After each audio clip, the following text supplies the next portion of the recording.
Good morning. Ronnie, are there public speakers? No, not this morning. Okay. Okay. I want to make sure I get paid today. Me too. Don't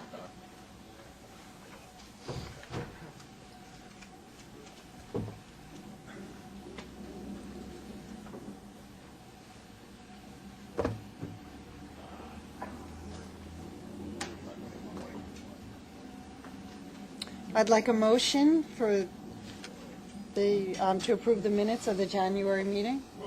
And, okay, all in favor? Aye.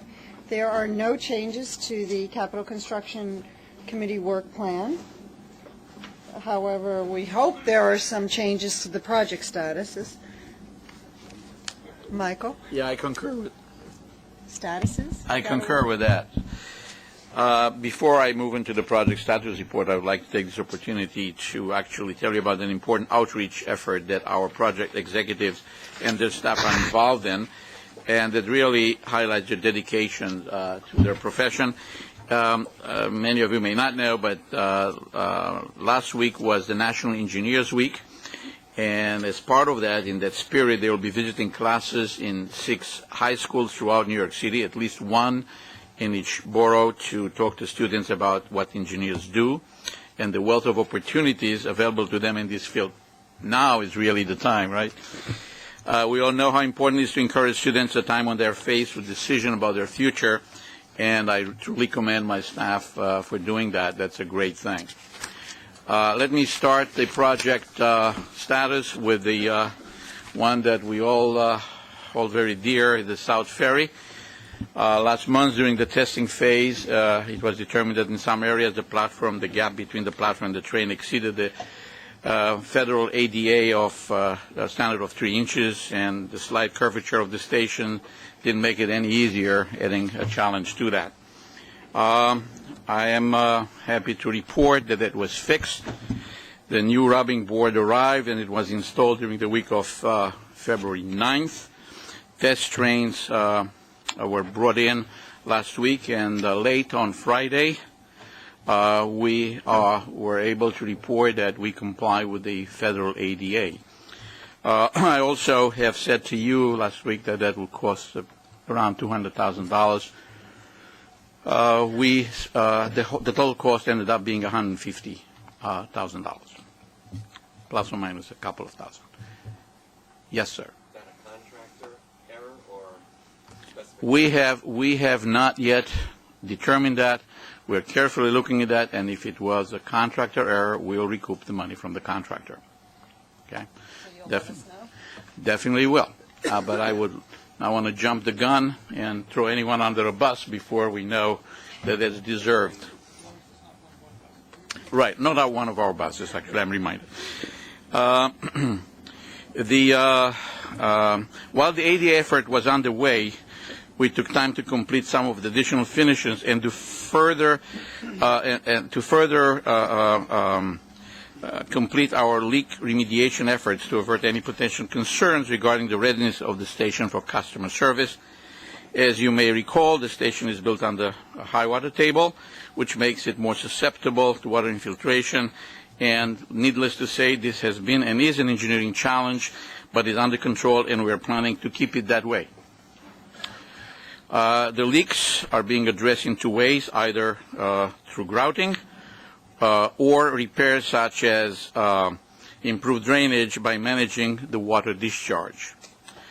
I also think that leaks will continue to occur, but once the plaza area, this is the Peter Minuit Plaza, at the surface is completed with its planned drainage improvements, the situation should improve further.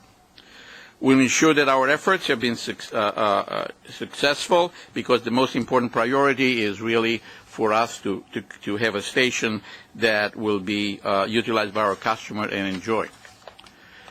Prior to announcing an opening date, we are taking additional time to install one of the permanent entrance canopies. What has happened, last week we had 2 things that happened. The canopy for the second entrance arrived from China, and some additional granite that is supposed to clad the main entrance also arrived. And we started the work, and we expect to complete this granite installation and canopy before we open the station. And Howard Roberts and I are in agreement that the station will be ready for customer use at that particular point, and we will announce it shortly as to when the station will be open. Fulton Street Transit Center. Michael, just one question. Yes. I see that the bids for the plaza were opened.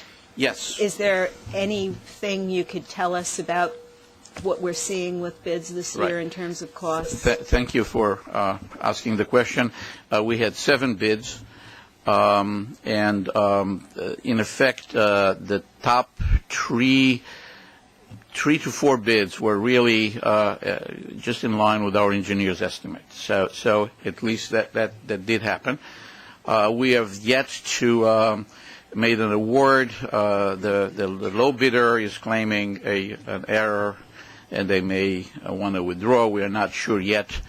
But we'll make an award shortly. The second bidder is well within the range of our engineer's estimate as well. So we expect to do that, and that will move forward. When you have to rely on the low bidder all the time?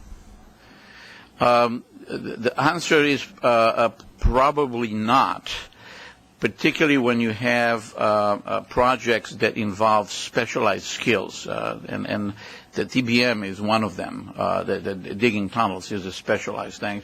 Installing the systems for subway operation is specialized. So these are large things that are really better done through an RFP process that does take longer, but it allows one to negotiate and actually select based on quality rather than just purely based on low bid. Low bid, we are basically, unless you disqualify a contractor, not easy to do low bids or low bids.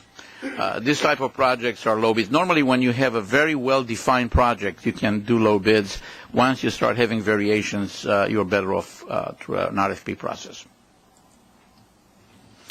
Let me move on to the Fulton Street Transit Center.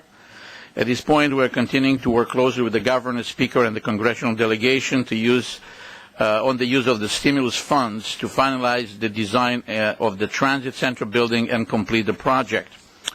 The current estimated to complete that you have in the book reflect the new $1.4 billion estimate. And this is actually implies that we were assuming here that we will build the original building with the modified oculus. Nevertheless, the design has not been finalized, and we're looking at potential ways to save additional money and do deliver something elegant and what the community would like to see. But correct me if I'm wrong, we don't have any funds for the above-ground building. Right now, our funds are $903 million, and any additional funds would have to come from MTA capital But dollars. about 900 some odd million, plenty of that spoken for already. Yes, 560, I think. 523. I'm sorry, 523 has been committed. Underground. Everything is underground. Yes, everything is underground. In fact, the foundation work is well underway, and the AC mezzanine contract is scheduled to be advertised in March. Just a point to make here, in the foundation, we have, at this point, we're negotiating with the contractor to add to its foundation package the underpinning of the Corbin building. And most probably we'll come back to you in March to the board for an approval of the addition to the contract, and we hope to do it before we start work, not after. So that's going to be yes, sir. Do we have what sort of benefit are we getting out of the president's stimulus plan? I have to tell you, where will it go and what projects?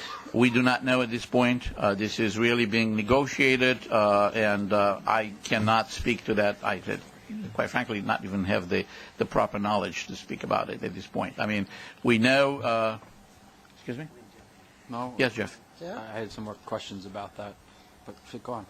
And so, therefore, until this is being set with the speaker and with the governor, I cannot tell you. I think we do have the total number. Is Joe Petroselli here? No. The total stimulus dollars that do you have any knowledge the MTA is getting? Yeah, apparently it's a little over $1 billion, but I don't know exactly how it's going to break up. So following the math, that of the $1 billion that we'd get from the stimulus package, half of it's going to go to Fulton Street? Again, I cannot tell you that that's the case. Let me ask you another question. A lot of the and maybe this isn't you, but it sounds like if you're going to be getting the $500 million, a lot of the requirements for Fulton Street and using this federal stimulus money is that the money goes out the door very quickly. If we don't have designs for this Oculus and all that sort of stuff, we're not going to get the money out the door quickly. Let me. So that's my question is, yeah. how quickly can we Okay. utilize the funds? We have a number of projects shovel ready. The only one that, and they are basically just potentially repackaging some of the things. We can do it very quickly. The design was done. The transit building that is the one that everyone talks about could not have a starting date before the foundation is done. That is August of 2010. Mm-hmm.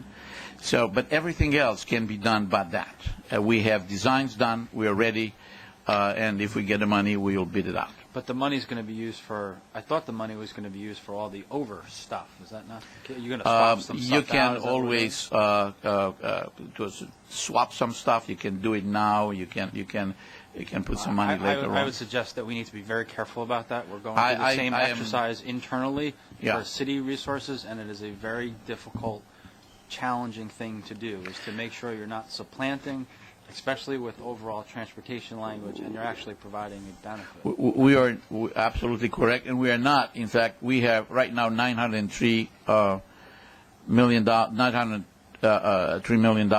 we have. We don't have any additional money. So the building itself, it's whatever the price is not even coming close to. This is the last part of the deal. So that may have to be funded a little differently, but I'm really not in a position to talk about the funding. So, But what are you doing about designating or trying to designate, if you're talking about $1 billion, it's an awful lot of money, and on top of what we're already doing in the government's idea of trying to get people to work instantly or as quickly as possible, it sounds to me as though we're not prepared to do that. Well, let me put it the following way. We have a number of projects that we are ready to put out that we do not have the money to do so. And this will be put out as soon as we know what we are getting. I think that if you listen to what Jeff said, it's very complicated. We've only had the knowledge that we got the money with 10 days now, not even that. So you're asking questions that are a little too premature. By the next meeting, I think we'll have much clearer answers. As Jeff says, it's complicated. It's not just spending money. On that note, could you also take a look at if you can use some of the stimulus money to fill any of the gaps of the other projects within this committee? Okay. I mean, this Second is Avenue, truly. 7-line extension?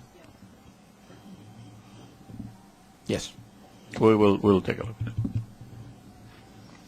Now, if we got the stimulus money, or when we get it, will we then, if we still have a huge gap between the stimulus money and how much the Fulton Street Transit Center building will cost, what would we do then? The expectation is it will be funded as Through the part of the budget? the MTA capital. Okay. Okay. I mean, it's not okay, but it's okay for now. 7 West. The 7S project marked significant milestone last week. We started lowering the TBM parts into the assembly chamber, and at 26th Street and 11, some of you have seen the pictures of the 100+ ton piece of equipment being lowered, and we have received all 3 shipments of the TBM, so components are there. And the expectation is that we will start actually digging with the TBM in, I think, mid-April. I think so. So there's not much to report on that. On that subject, I would like to congratulate you because the tunnel boring machine has arrived ahead of time. The construction appears to be on schedule or even ahead of time, and the expenditures so far, at least for the construction part, seem to be on or under budget. I don't think I'm going to be saying that to you too often, but I think that since it's true now, you deserve it. Thank you. Yeah, right. That's a matter of time, one of those things. Perfect timing to say that as we move to the next. Second Avenue subway, and the Second Avenue subway, basically the TBM launchbox between 92nd and 95th continues. We have done the shutdown of the 48-inch water main, and that was done the end of January, and the replacement of that it continues, and it will continue through mid-April. We are installing all of the deck beams and the precast rotary panels, and we're doing that on the actually west side, so we can move the construction to the east. Just a note that the contract, the station contract on the 96th Street, we are hoping to bring it to the board at this meeting. At this point, we have yet to conclude our negotiations. We are now in the negotiations with two of the bidders, and we have all intentions to bring something to you in the next meeting in March. Why do you call that a cavern contract? What does the cavern part mean? Well, cavern may mean a couple of things, but in this particular case, it's a big area on which we can, when you talk about the launching cavern, is really an area that is larger than the tunnel because we have to be able to assemble things, so that's a cavern. The other part of a cavern would be, if you look at 34th Street, at number 7 is really the station. So the station cavern is a much larger opening than the tunnels themselves that just are being bored through. That's why we refer to it as a cavern. Correct me if I'm Maybe wrong. we need to take our board member Mark LeBeau in for a tour and show He it to him. will do that. We could show you. It's really quite amazing to go down and see it. Now that I can actually descend stairs, I will endeavor to do that. We'll do it actually side access. There are about 17 stories to go down, so and up back. So. Correct me if I'm wrong. Is this the project where you're having the issues potentially with Perini? That's correct.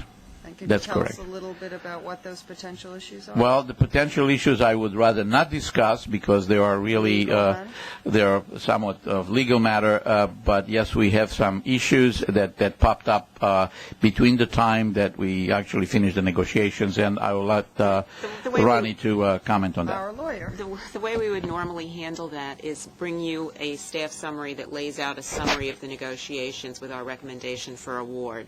And as Michael pointed out, our aim is to target March for doing that.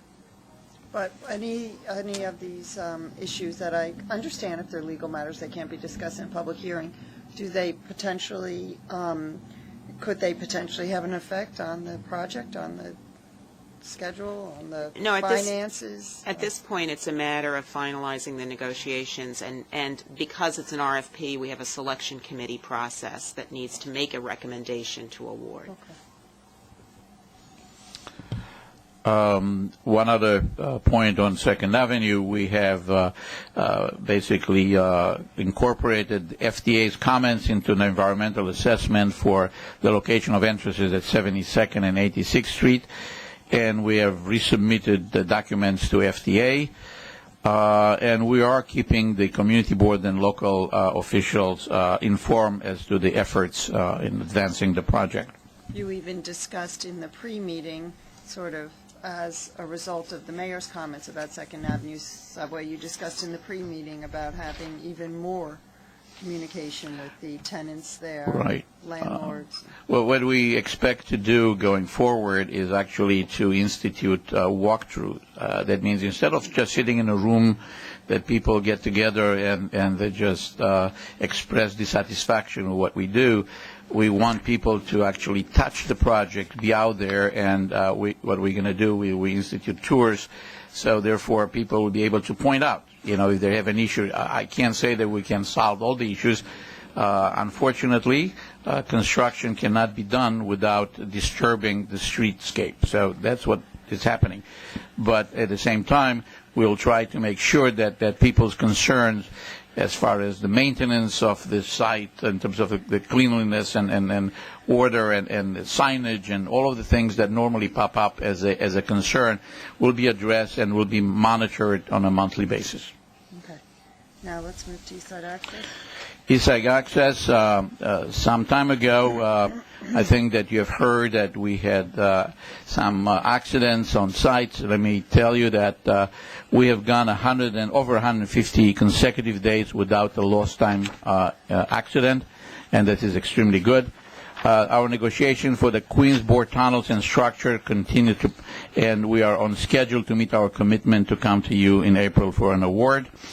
The contract definitely will be building, in effect, what amounts to 10,000 linear feet of tunnels under the Sunnyside Yard.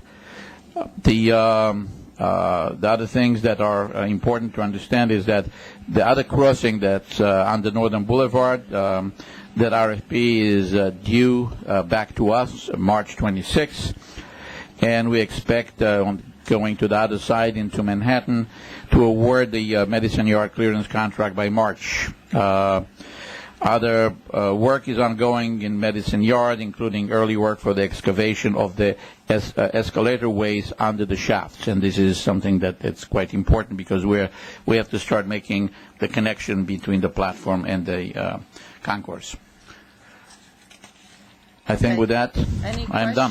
Thank you very much, Mike. Any questions or comments regarding the project status? If not, Ronnie will chat about one procurement that we have on our agenda. Thank you. There's one procurement in the book, which is an item to add work to a contract downtown that is actually being funded by EDC in the amount of $435,000 to do some additional pile work on their behalf as part of one of our projects. Okay. It's a Weeks Marine project. Right. This is just a pass-through for us, though. Correct. Actually, that's a perfect way to put it. A motion? And a second? Okay, all in favor? Aye, so moved. Thank you. Also, under the information items section of your book, there's the preliminary review of the 2008 budget results and the adopted financial plan for 2009 to 12? No action. Okay. Okay, so no action required, however, open for questions, discussion. All righty. There is the one action item. There is one action item, which actually was reviewed by this committee last month, but was inadvertently not included in the blue board book, so we're resubmitting it this month. It's a design services agreement in an amount not to exceed $250,000. Thank you. Okay, all in favor? Aye. All righty. So, thank you. And Rocco, I think you said you had two items that you wanted to. Yes, good morning, Commissioner. I Good would morning. like to just add a bit on. There are two items. One is a handout, and the reason that it was a handout was driven by the need to deliver a parcel of land to meet a project timeline. Some of you may be familiar with the New York City Transit project in Staten Island. It's the Charleston Third Bus Depot that is being built to accommodate about 220 express buses to be serviced at that location. Now, the area and many areas we discovered in Staten Island, or where this depot is located, doesn't have the adequate storm sewer requirements to provide for the necessary coverage that the depot will generate.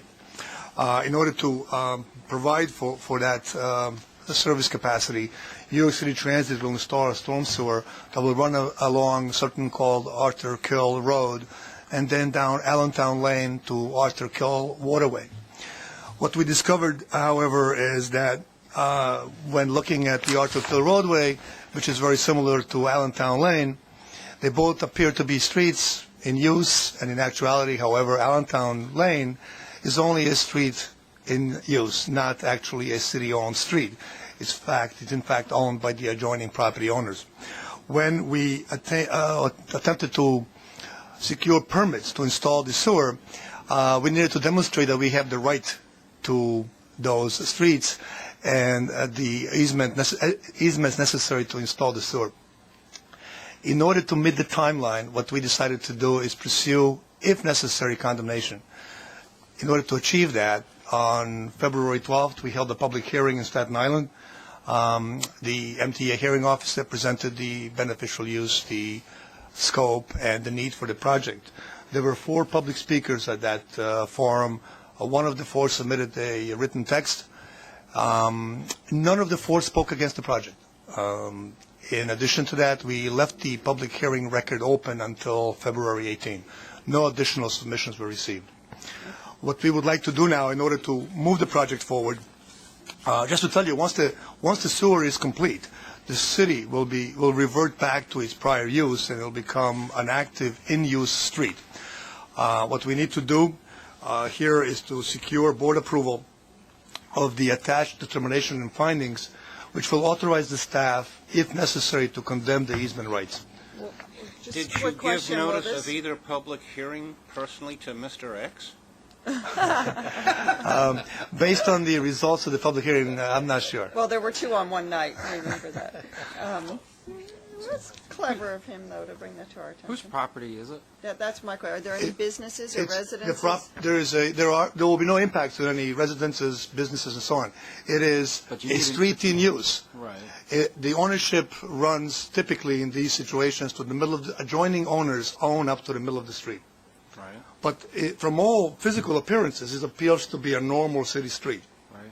But it is not owned by the city. Okay, so that's fine, but what we're asking us to do is allow you to take that or grant or basically take an easement onto someone's individual property. That's correct. And so my question is, what conversations you've had with the owners of the easement and What owners we of will, properties? we are asking you to allow us to condemn if we cannot negotiate. We have spoken to them. We are trying to negotiate. We are going to make financial offers based on our highest appraisal of those subsurface Have you easements. done that already? We have spoken to them. We have not made an offer yet. Do we typically grant you the ability to take it without engaging in hopefully successful negotiations with the owner? We need to conduct the process. We will make the offers after we are authorized to do so. Yeah, but Jeff had a good question. Do we typically jump the gun and give you this? No, you give us authorization to, just in case we cannot negotiate. We do typically do that? Yes. We Yes. go to Plan F before That's correct. And we will come back to you once we negotiate or actually take title and advise you of such. Why would you offer these guys anything if they have Oh, a no. street there to begin with anyway? No, we will offer them the fair market value of the easements that we will take. We have already appraised it. Well, no, not, if it's a city street, it would be, but in this case, it's not. Are these residential On one side, there is a development, on the other side is just vacant land. And this is not the access to the facility, so it's not going to impact any occupancies, any residential occupancies or commercial occupancies. I mean, you're improving the neighborhood with storm Well, drain facilities. this will provide capacity for future development in the area. It's not very well developed, the area. They should pay you. Well, we did title searches and have information, and we are trying to negotiate with all of the difficulty here is there are most likely going to be difficult title issues because it's not a straight ownership, it's not a single block or single lot. It is a very murky situation. So the best way to do it is to condemn out the interests. At the end of the day, if you can't negotiate, and then you have unobstructed right to do so. At the end of the day, when we complete the project, it'll revert and it will appear to be exactly as it is today. Okay, so Okay. keep us posted, please. We'll do so. What was the second item? The second item is on page 11. It's item 1G. This deals with the state legislature, and it's adopting the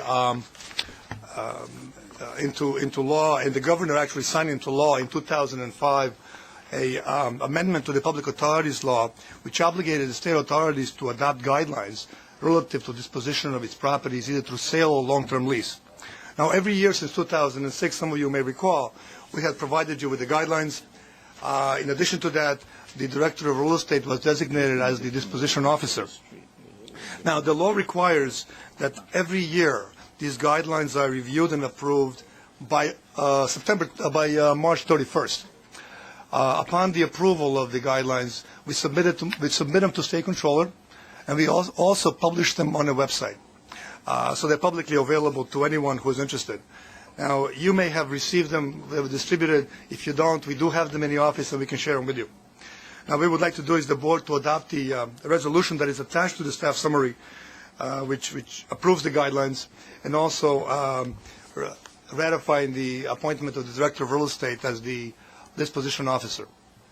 I have absolutely no problem with this, but I don't know if any of my colleagues have actually read this. This is the most prescriptive document I've ever seen come to this committee. We're actually approving the way you write your memos. I think that is outrageous and something the board should not be approving, and that you should be granted the flexibility. And my question would be, and I don't want to hold this up, you need to do this now, that's fine. But as we go forward, what does the law really require? I can't imagine it requires the board to approve how you write your internal staff memo. Commissioner, unfortunately, the law is very specific that the board needs to approve very detailed guidelines in how we dispose of our property. It is a very onerous. You can't even change your memo format. It is a very.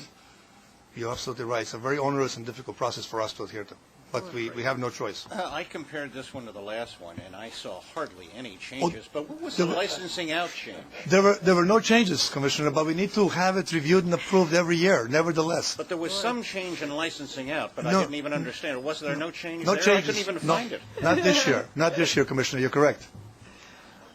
Boy, you are observant, though. It makes us very powerful. It's a very restrictive process. Okay. So, well, we have to approve all of the action items. Yes, Commissioner. Okay, I move second. All in favor? Aye. Okay, so I think that's Any information items that may... they don't need voting on. Any questions or comments? Okay. Just one comment, not on what Rocco did, but just going back to the budget. I just note that in 2009, we're expecting a 26% increase in payroll costs and a 28% increase in overtime. And given our current environment, I think that's untenable. I'm going to want to understand before next month why these are going up to the degree they are. You're talking about just for this committee? Yes. That's what. For next month, before next month, I'd like to understand that. And would you send that to all of us, Ronnie? Because part of that could be because of different projects that are... The short answer is that it's consistent with the staffing plans that we had forecasted. As the projects were ramping up, our staffing was ramping up as well. But let's give you a detailed report on that. But things have changed. The world has changed plenty since we did all that. Yes, Mark? Rocco, in the bus depot where the bricks were falling off, I noticed that the scaffold is up there and they seem to be fixing it. Is that making progress? Commissioner, I wouldn't know that. I wouldn't know. I withdraw that question. Okay. Do you want that question answered? I don't think so. Okay. Okay. You lost me there. Anything anybody else wants to question or chat about? Okay. I motion to adjourn. A second. Thank you. All in favor? Aye. Okay. Thank you. Mark, you lost me.